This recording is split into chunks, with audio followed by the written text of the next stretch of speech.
All right, maybe our first journal entry should be how to get to these tips where they talk about the toolbox, the Canvas workspace, and the function areas. You just click that tips and you can immediately bring it back. So why don't one of you add that note to your uh, journal? And then when you're done, let's continue and actually build something. We are eventually going to make t-shirts, and a lot of times when you make a t-shirt you add shapes to them. So we're going to start by making some shapes, making them look fancy, and then eventually add text as well, which would be part of a lot of people's t-shirt and mousepad designs.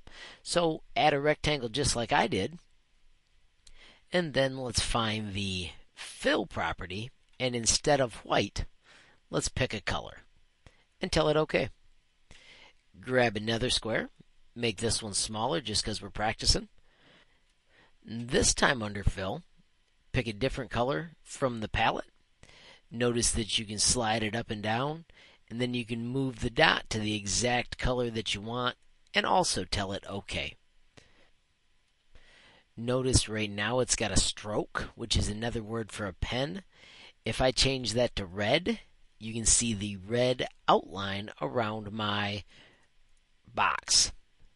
If I change that to like the size 3, notice that the border becomes much larger.